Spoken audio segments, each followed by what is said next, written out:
¿Qué tal todos? ¿Todo bien? Bueno, hoy tenemos un especial de antítesis, por eso traigo acá esta mochila gigante que van a ir mediante vamos avanzando, sabiendo qué tiene. Y bueno, resulta que les quiero presentar a una persona que es bastante especial para mí. Lastimosamente falleció hace una semana. Él es mi papá, el doctor Hugo Ferreira. Bueno, este especial lo decidimos hacer como una especie de show de stand-up porque me parece la forma más linda de recordarle a una persona que ya no está. Bueno, como se darán cuenta, esta foto de acá es la única foto, de hecho, que tengo de mi papá. Es de él posando para una de las elecciones. Él es una persona que odia las fotografías. En su vida se sacó una foto, una selfie sola de él no existe. Y esta era la única foto que tengo de él. Sí, no me hubiera gustado que no sea él haciendo esto, votando, pero es la única foto, en pocas palabras, que tengo de él. Vamos a dejarlo por acá. ¿Qué puedo decir de mi papá para presentarle? Era un metrosexual.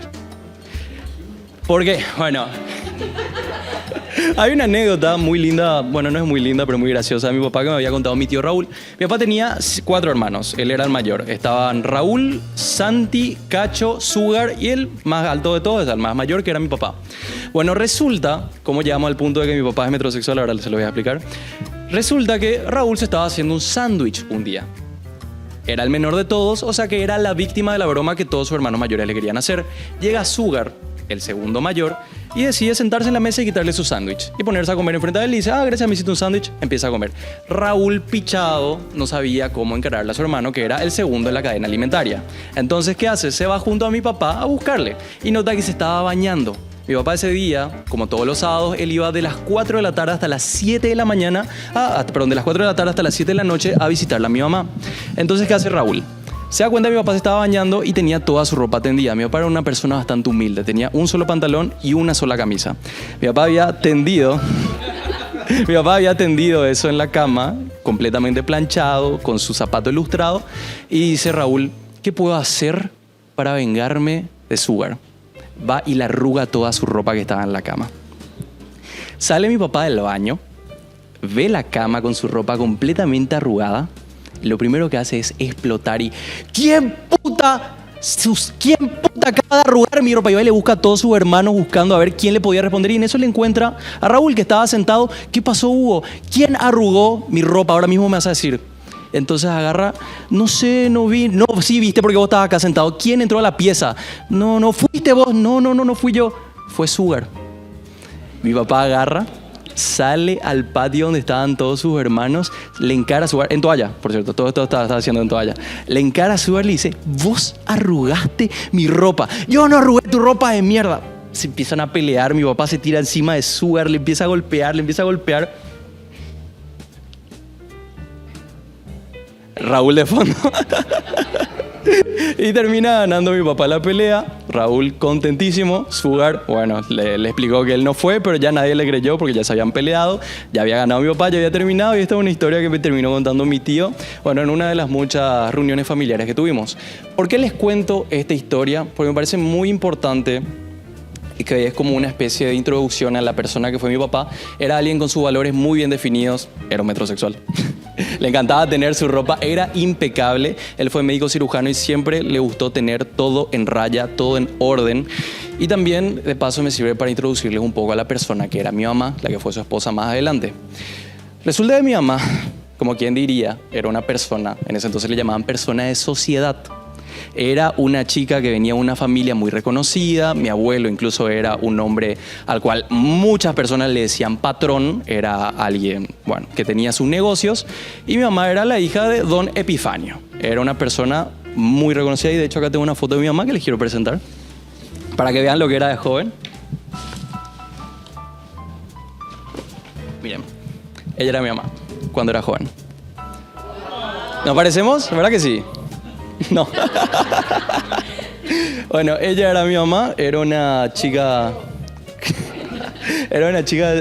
muy querida, muy cotizada, muy pretendida también por bastantes varones. Entonces se imaginarán cómo mi papá, que era una persona bastante humilde, que solo tenía un pantalón y una camisa, pudo conocer a una chica así. Bueno, la historia que a mí me contaron es la siguiente. Resulta que mi papá tenía un compañero de colegio y ese compañero de colegio era el primo de mi mamá.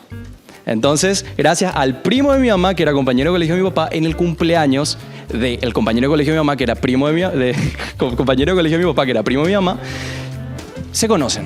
Mi papá le ve en ese cumpleaños a mi mamá. Según me cuenta mi mamá, se quedó completamente enamorado. Mi papá nunca me habló de esta anécdota, pero era una persona que no hablaba mucho conmigo. Me cuenta la anécdota de que, bueno, le conoció en ese cumpleaños y de ahí en adelante le empezó a ver en todas las fiestas familiares que había de ahí en adelante. Y ahí es gracioso porque me pongo a pensar, vos sos alguien externo a la familia Romero, que era la familia de mi mamá. Solo tenés un vínculo que es tu compañero de colegio y vos estás completamente enamorado de la prima de tu mejor amigo. ¿Y cómo haces para asistir a todos los eventos ahí en adelante? Me imagino a mi papá, esto es muy en serio, me imagino a mi papá un domingo acostado en su cama sin saber qué hacer y agarra y le llama, vamos a ponerle Lucas. ¿Qué tal, Lucas? Che, comentame, ¿qué haces este domingo? ¿Viste que está muy lindo? Tengo ganas de verte, mejor amigo. No, Hugo, pasa que hoy tengo una reunión familiar y no creo poder... Ah, sí. Y me hace dejar solo este domingo que está tan lindo. Hugo, pasa que tengo la reunión familiar, perdón, no voy a poder asistir. No, pasa que estoy muy triste, no sé qué. Bueno, vos si querés voy a cancelar la reunión familiar, o sea, no me voy a ir y me voy a ir junto a vos. No, al contrario. Y si te acompaño yo nomás. Dale. Bueno, pero ¿estás seguro? ¿No es medio raro que me acompañes hoy al cumple de mi tío séptimo? Sí, no, yo soy buena persona, ¿sabes? Luego le caigo muy bien a tus tíos y demás. Y no digo que no. Bueno, Hugo, vení, a las 12 te esperamos. Dale, me voy allá. Mil gracias, amigo, te valoro un montón. Qué ganas de estar contigo el día de hoy. Algo así me imagino a mi papá. Bueno, lo que sí es que me cuentan que gracias a eso mis dos padres empezaron a conocerse. Él se iba mucho a las reuniones familiares, de la nada empezaba a aparecer en todas, pese a que no era familia ahí. Y así se fue acercando a mi mamá a poco. Dice que esto tardó alrededor de 3 años porque mi abuelo era una persona que no le dejaba a mi mamá juntarse con ningún varón en los cumpleaños. Entonces, bueno, tardó bastante mi papá en poder presentarse, tuvo que hacer muchos asados, prender demasiado fuego y así mediante eso fue acercándose un poco a ella. Mi papá es una persona especial. Pues también tengo que decirles que era alguien que dicen que se inventaba toda clase de historias. Era una persona muy imaginativa. De las pocas charlas que yo pude tener con él en mi vida, una de sus muchas historias era que le decían el alemán Ferreira en el colegio. ¿Por qué le decían el alemán Ferreira? Porque supuestamente él andaba con una alemana que tenía 26 años cuando él tenía 14 años. Y en una salida del colegio, de hecho, se enteró el esposo de esta alemana que le estaba saliendo con su señora. Y se fue y le pegaron entre todos. Pero, no, lo surrealista de esta historia es que según mi papá, él ganó la pelea. Le ganó la pelea a 4 señores que vinieron a pegarle porque salía con la esposa, ¿verdad? Bueno, y lo que sí, esta es una anécdota tan simpática que a mí me parece como la otra de que supuestamente él jugaba en el Club Esportivo Luqueño. Acá tengo una gorrita que era de él. Que supuestamente él jugaba en el Club Esportivo Luqueño y rechazó un contrato para jugar en el Club Olimpia. Ese era él, ese era mi papá. Nada, lo que sí él me dice es que él dejó de jugar al fútbol justamente porque empezó a estudiar, porque empezó a dedicarse mucho al trabajo. Todas las personas que le conocen siempre dicen él era un hombre muy estudioso, muy trabajador. De hecho, fue una de las medallas de oro en la Universidad Nacional. Entonces, la gente le recuerda a él como un tipo muy comprometido con su futuro, con su presente y que era alguien bastante enfocado. También muy imaginativo, ciertamente. Y donde ustedes ven una anécdota de por qué a mi papá le cagaron a patadas, en verdad yo veo el verdadero motivo por el que dejó el fútbol. Gracias.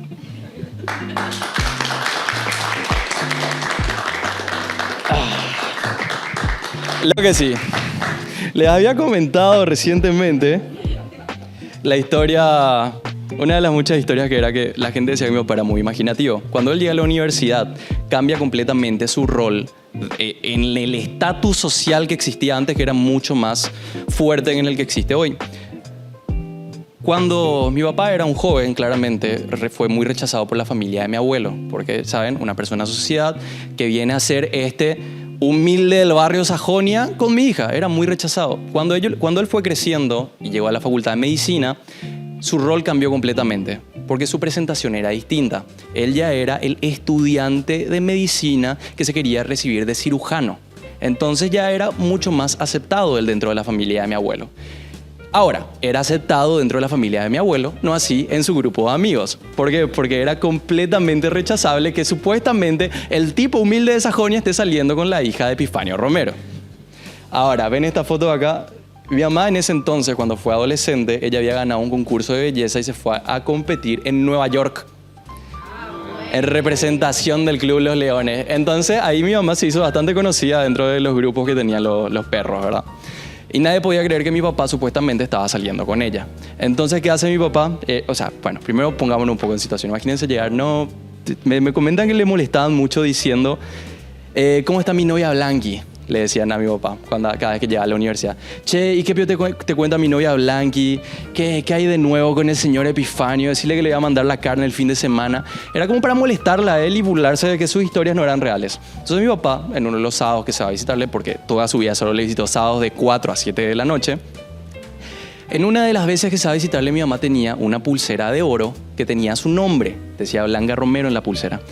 Y mi padre le dijo si por favor le podía prestar. ¿Para qué querés, Hugo? No. Quiero tener nomás para recordarte una semana que voy a necesitar. ¿Estás seguro? ¿Pero me vas a devolver? Sí, te voy a devolver. Vos sabés que yo siempre te traje tus cosas siempre. Entonces mi madre agarra, le presta la pulsera de oro a mi papá. Mi papá llega ese lunes a la universidad y era, Hugo, ¿qué tal? ¿Cómo está Blanqui? ¿Qué pasó? ¿Cómo está Blanqui? No, mi novia, el señor Epifanio, ¿cómo está? Pero no te escucho bien. ¿Qué me querés decir? ¿Qué es eso que tenés en tu muñeca? Mira, te diste cuenta. Sí, no, me dio Blanqui. Mira, acá tiene su nombre grabado. Y esa es una de muchas anécdotas que tengo a mi papá, que fue como, bueno, terminó mostrando que mi mamá era su pareja.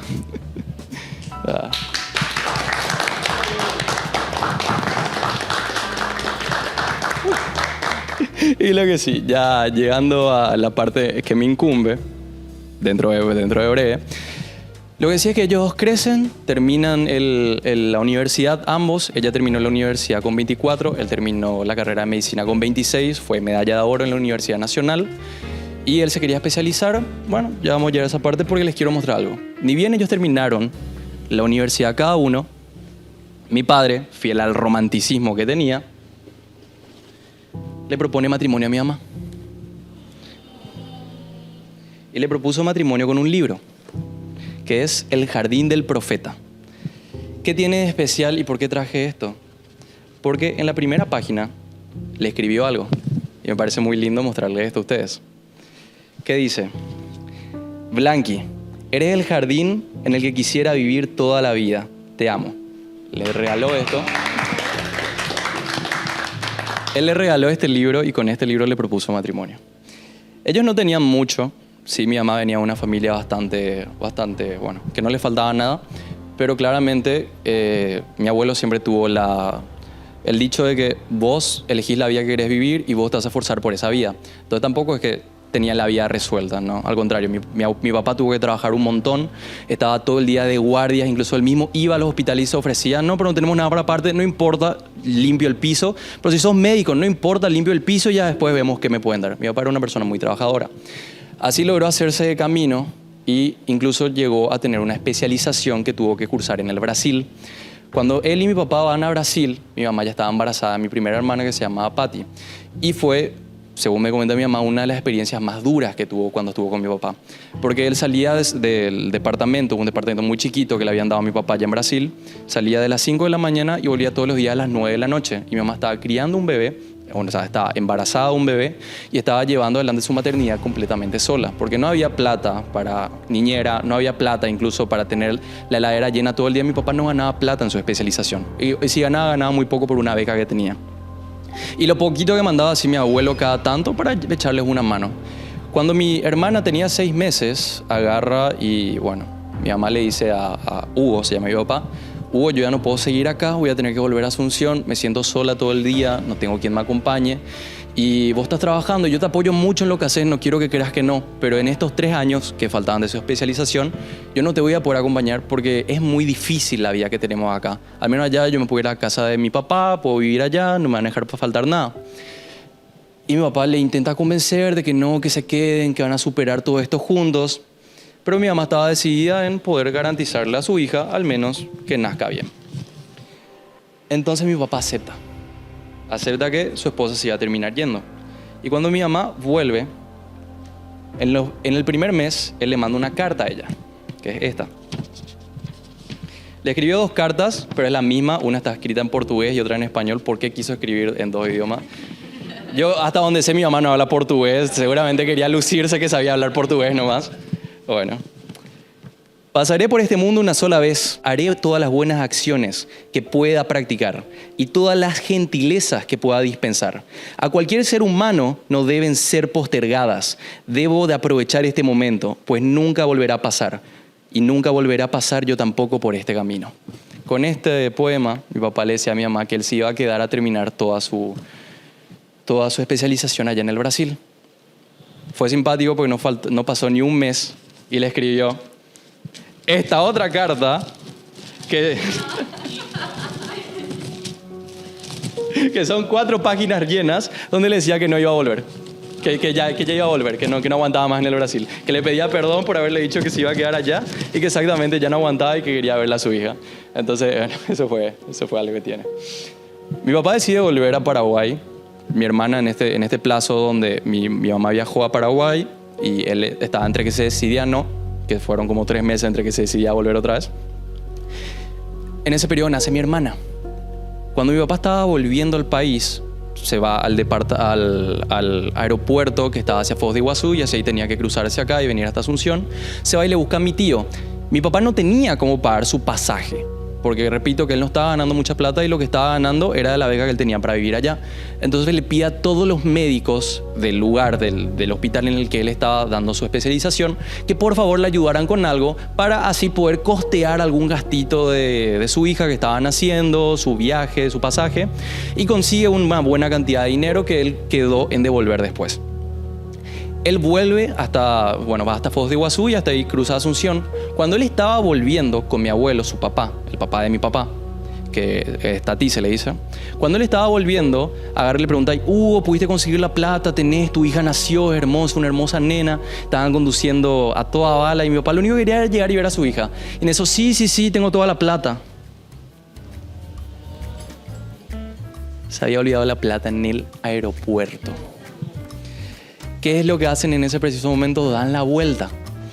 Y mediante ese iban, agarra y mi abuelo le pregunta, ¿y qué querías hacer vos con toda esa plata? Porque ¿cuánta plata tenías? No, yo tenía un montón, vamos a decirle, vamos a hacer el cálculo de hoy. Tenía 10 millones de guaraníes. 20 millones de guaraníes. Pero eso es mucha plata, sí. Pasa que mi idea era comprar mercadería y vender. Así también eso nos ayudaba a costear un poco más los gastos. Mi hijo, sos un pelotudo. Fue la Van hasta el aeropuerto nuevamente, no encuentran la plata, tienen que volver hasta Asunción.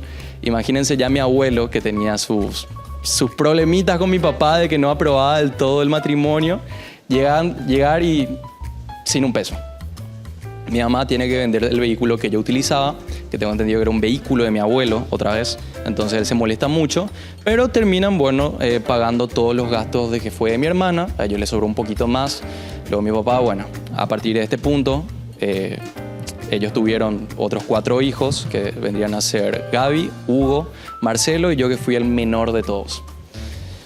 Tiene cosas buenas y tiene cosas malas ser el menor de una familia, tengo que serles sincero. A este punto es donde yo les digo que yo no tuve la oportunidad de conocerle mucho a mi papá, lastimosamente.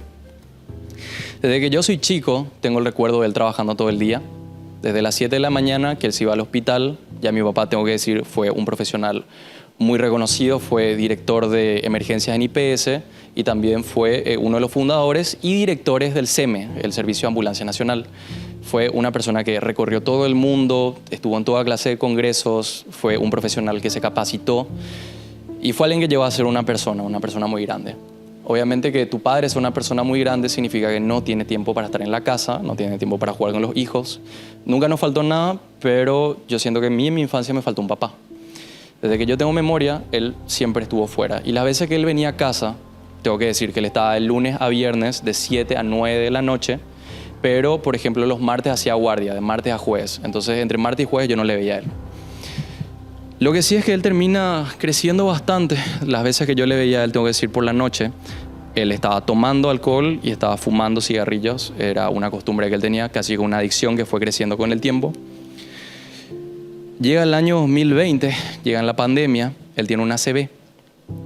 Cuando le agarra su primera ACV, fue un momento muy choqueante para mí en un principio porque él estaba durmiendo, le agarra la ACV, empieza a gritar, por favor, vengan a ayudarme. Voy hasta ahí, pelotudo de mierda, tenés que agarrarme la mano así. Ahora, llama a la ambulancia. Dale, levantame mi pie. Y viene la ambulancia junto a él. Tengo una ACV, no te das cuenta, señor, ¿se puede parar? ¿Cómo me voy a parar, hijo? Dale, trae ahí, tenés que subirme, poneme de costado, inyectame tal cosa.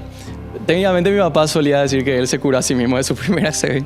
Él vuelve a casa, ya se le estuvo viendo todo el tema de la baja para que él ya se pueda jubilar, ya era una persona con bastante edad. En el año 2022 tuvo su segundo ACV.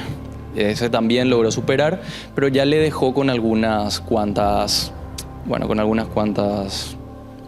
problemas ahí en adelante. Mi papá se jubiló en el año 2021 y no sabía qué hacer con su vida. Entonces todo el día era tomar y fumar. Eso fue lo que le llevó a él a tener su segundo ACV, tomar por el estilo de vida tan sedentario que llevaba. Cuando él tiene su segundo ACV, vuelve y parecía una persona completamente cambiada. Él ya no tomaba alcohol, porque su hígado ya no podía soportar el alcohol. Intentó dejar de fumar, pero no lo logró, pero fumaba mucho menos. Pero no tenía nada que hacer en todo el día, entonces él se enamoró de la cocina. Hasta hoy puedo decir que el mejor guiso de arroz que probé en mi vida fue el que me hizo mi papá. El problema es que comíamos guiso de arroz de lunes a viernes. Y los sábados, sábado y domingo solíamos comer asado, muy buen asado. Él tenía la manía de que su asado comenzaba a las 12 y recién comíamos a las 7 de la noche, si no iba para más tarde. Y se imaginan, picar, no, él quería que todos comamos todos juntos, entonces el chorizo se echaba a las 6:30 recién al fuego. Bueno, y eso era algo que tenía. En todo ese tiempo que él estuvo en mi casa, yo iba al colegio y tengo que decir que yo fui una persona que le evitaba mucho. Yo corría de mi papá por el hecho de que para mí él nunca fue una imagen paterna cuando yo era chico. Y cuando él se quedaba en casa era un olor a cigarrillo todo el día, desde que uno se despertaba hasta que se acostaba a dormir. Entonces yo siempre huí bastante de mi papá. Nunca tuve la oportunidad de conocerle, por eso es algo que yo digo. Luego mis padres, por problemas de la vida, de pareja, de romance, de lo que ustedes le quieran llamar, se terminan separando. Mi papá va y empieza a vivir en un departamento en Sajonia, cerca de la casa de su mamá. Y yo, 6 meses no tuve contacto con mi papá. Esto ya fue a mitad del año pasado. Yo 6 meses no tuve contacto con él y luego me enteré que había recaído en una de sus enfermedades, que se le había detectado un cáncer. En ese momento yo decido intentar acercarme un poco. Le digo, ¿qué tal papá? ¿Cómo estás? Me enteré cómo estás. Espero que esté bien. Sí, hijo, me estoy recuperando. ¿Te gustaría salir a almorzar? Era la primera vez en mi vida que yo le invitaba a mi papá a almorzar. Sí, ¿por qué no? Yo me voy y le busco. Nos fuimos a la Taberna Española, un restaurante que tiene paella. A él le gustaba mucho la paella, era una de las cosas que yo sabía. Y nos ponemos a hablar. Él ya no tomaba alcohol, pero tomaba tomaba cerveza sin alcohol. Y fue un mano a mano de cerveza sin alcohol, porque él no tomaba y yo tenía que manejar. Me acuerdo que él tomó 6, yo tomé 5 y después él iba por 8, yo me quedaba en 5, él subía a 10 y yo terminé en 5,5. Eso fue una de las salidas que tuve y tengo que decir que me pareció bastante especial, porque con 21 años de vida que tenía en ese entonces, lo que yo siempre dije es que nunca tuve un papá y que lo que más me gustaría es poder conocer a un papá. Él me contó de todo, me contó anécdotas de su infancia, me contó la vez que le pegó a Sugar porque le arrugó su ropa. En verdad fue Raúl, no me dio los huevos de decirle que fue Raúl. Así que ya estaba descansando en paz pensando que fue Sugar el que arrugó su ropa una vez. Entonces, me contó de todo, me contó de mujeres. No solo la anécdota de la alemana, me contó de brasileras, me contó de uruguaya, me contó de gente de la universidad. Y uno piensa, boludo, vos en tu juventud no tenías nada. A ver, calmate un poquito con tu historia. Pero era un tipo fachero. Tengo que reconocer que era un tipo fachero. Pero me tardé también 22 años de vida, porque esto es algo que recién comprendo ahora, que en todo este tiempo nadie nunca le preguntó a mi papá cómo se sentía. Él era una persona que todo el día estaba trabajando. Era alguien que nunca tenía tiempo para sentarse, charlar con sus hijos, ni siquiera charlar con su esposa. Él tenía mucha lejanía con la gente debido al compromiso que él tenía. ¿Vieron las cartas que le mostré? Él tenía un compromiso muy real con lo que era la salud en este país. Y me acuerdo que una de las últimas frases que él me dijo cuando yo me quedé a cuidarle fue: Fabri, a veces siento que la gente me quiere olvidar. Eso fue muy duro. Porque, claro, uno escucha sus anécdotas. Uno de los fundadores del CM fue director en urgencias, en IPS.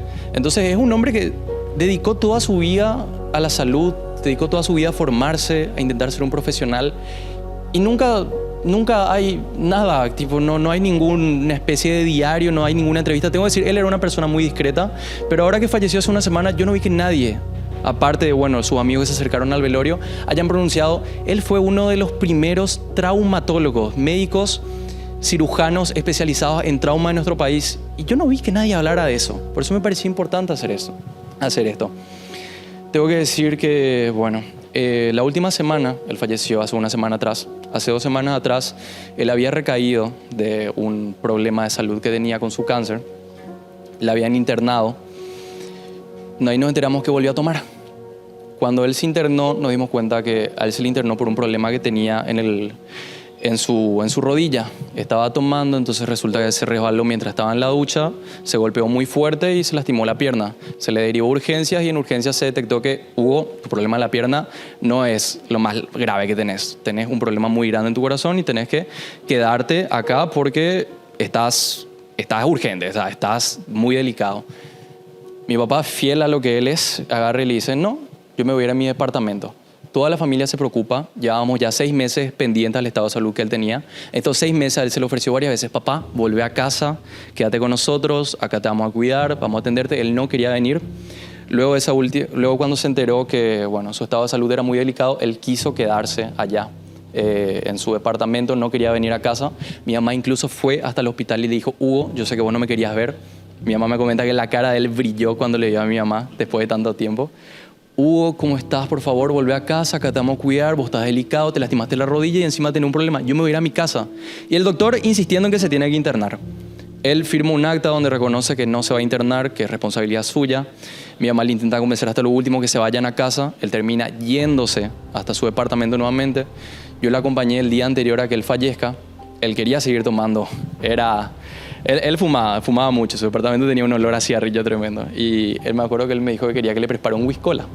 El whisky cola a él le encantaba. Recuerdo cuando venía a las 9 de la noche del hospital, él lo único que quería era tomar un whisky cola y acostarse a dormir. Y me dice, Fabri, por favor, prepárame un whisky cola. Me paré y le miré y le dije, viejo, en mi vida preparé un whisky cola y esta no va a ser la primera vez. Y él estaba en su cama, por favor, prepárame un whisky cola, me duele la rodilla. Y bueno, nunca preparé un whisky cola, no va a ser la primera vez. Levántate y hacete vos. Sos un hijo, ni te digo por qué sos un imbécil, me empezaba a decir. No te voy a preparar un whisky cola. Si querés un mate, te preparo un mate. Lo estuvimos peleando un montón. Pero ese era mi papá, bastante terco. Bueno, preparamos un mate. Le preparo un mate y nos ponemos a tomar mate ese día. Me cuenta un montón de anécdotas. Esa noche se quedó mi hermano con él. Yo volví a casa, yo estuve con él desde las 9 de la mañana hasta las 10 de la noche. A las 10 de la noche me hizo relevo mi hermano, se quedó a dormir con él y ahí fue donde le dio su paro cardíaco. Cuando yo estaba durmiendo, no estaba durmiendo, eran las 2:30 de la noche, a mí me llegó una llamada de mi hermana. Y yo sabía lo que estaba pasando, porque yo me di cuenta que mi papá estaba mal, ya estaba bastante degradado. A mí me llama mi hermana a las 12 de la noche, yo estaba despierto y no quise atender, porque yo sabía lo que era. Y dije, ¿cuál es la necesidad de que me entere de esto ahora? Y ya me empecé a imaginar todos los escenarios posibles y todos eran el mismo. Mi papá falleció. Dejé pasar, pasó media hora y empiezan a tocar el timbre de casa. Era mi hermana que me dice que efectivamente mi papá había fallecido. Fue bastante triste, fue bastante duro ese momento. Nos fuimos hasta el departamento. Yo no me animé a entrar, yo me quedé afuera. No quería ver no necesitaba ver ese cadáver. Hicimos todos los papeles. A él se le levantó y al día siguiente tuvimos el velorio, señores. Y ahí es donde les quiero decir algo. Al que inventó los velorios le hay que encontrar. Ese tipo no puede seguir entre nosotros. A ese mismo le vamos a hacer ver y vamos a hacer que presencie su propio velorio, no sé. Tengo que decir que a mí el velorio me pareció más que triste, y esto lo digo con respeto a mi papá, más que triste, me pareció muy morboso. ¿A quién se le ocurre que es buena idea exhibirle a una persona en un ataúd y que todo el mundo venga a verle? No, cuando yo entré a la habitación donde él estaba, me acuerdo que vi de lejos y dije, esto no es así, esto no puede pasar, pero no es por la necesidad de rechazar que tu padre fallece. Es más, porque el que estaba en ese ataúd no era mi viejo. Mi viejo no era ese cadáver deformado, porque si nunca asistieron a uno les digo, los cadáveres no llegan como eran cuando estaban vivos, llegan deformados, su cuerpo se achica, la cara se ensancha. Y dije, ese no es mi papá es el recuerdo que yo tengo de él puteándome porque no le quería hacer un whiskola. Mi papá es el recuerdo que tengo de él puteándome porque no le quería hacer un whiskola. Y me acuerdo que salí al patio, no podía estar en ese ambiente, era muy triste. Llegan amigos, famosos, llegan todas las personas que quieren dar sus pésames. Llegan mis amigos, me ven a mí en el patio, ¿por qué no estás adentro? No, yo no puedo con el ambiente. Ese no es el recuerdo de mi papá que yo quiero tener. Y me acuerdo que era un ambiente muy triste, era bastante pesado. Y tengo que decir, como si fuera un rayo de luz. Pasó una mujer súper cuerona enfrente nuestro. Nosotros estábamos sentados en el patio. Y pasa ella caminando. Todos los perros, 5, estábamos sentados ahí. Nos miramos entre nosotros. Sí, todo el mundo empezó a decir sí. ¿Quién es? No, ¿de dónde le conoces? ¿Tu prima? No sé qué cosa. No, y acércate a hablarle. ¿Cómo no le vas a conocer, boludo, hermosa? Haceme el gancho. Y yo así, no, la última vez que yo, le voy a ser sincero, intenté hablar con una persona o levantarla a una persona en un ambiente familiar, era mi sobrina y no me quería jugar a intentar. Y bueno, entonces ahí tenemos todos los perros. Y bueno, ¿y dónde se fue? Se fue adentro. Y a ver, yo no le vi bien, vamos a hacernos café. Y nos fuimos todos los perros en fila adentro a hacernos café mientras veíamos quién era la chica con quien hablaba. Y tengo que decir que ese fue un momento bastante lindo, porque en un momento nos pusimos a decir, che, ¿se dan cuenta? Estábamos en el velorio de mi viejo hablando del culo de una tipa. El tipo estaría orgulloso. Y nada, entonces agarramos y recordamos eso. Yo tiré ese comentario, nos reímos y fue alegre porque siento que le dio un poco de luz a ese ambiente tan tenso y tan triste que había. Luego ya no asistí a ninguno de los eventos que se hacen, como por ejemplo el entierro ni las misas, porque, como les digo, yo no necesito 5 eventos que me recuerden que mi viejo ya no está con nosotros.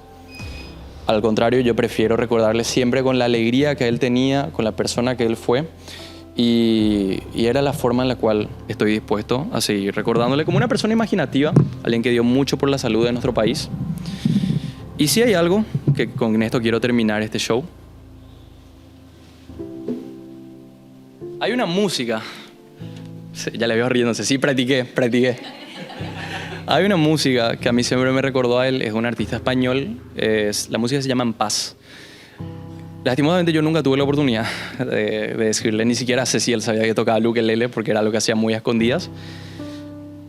Pero quiero que escuchen y presten un poco de atención a la letra, porque me parece que es la música más va con el estilo de vida que tenía él y con la relación que yo tengo con él.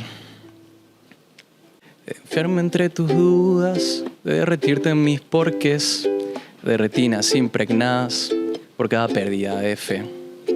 De perdón entre baladas, de si sales, llámame. De vivir buscando siempre el mismo brazo cuando alguno vuelva a caer. Porque así somos los dos, nada más no te lo han contado. Un conjunto de opiniones y de propósitos frustrados. Así somos los dos. Que me maten si cambiamos, que me maten si te cambian o si te marchas de mi lado. Gracias.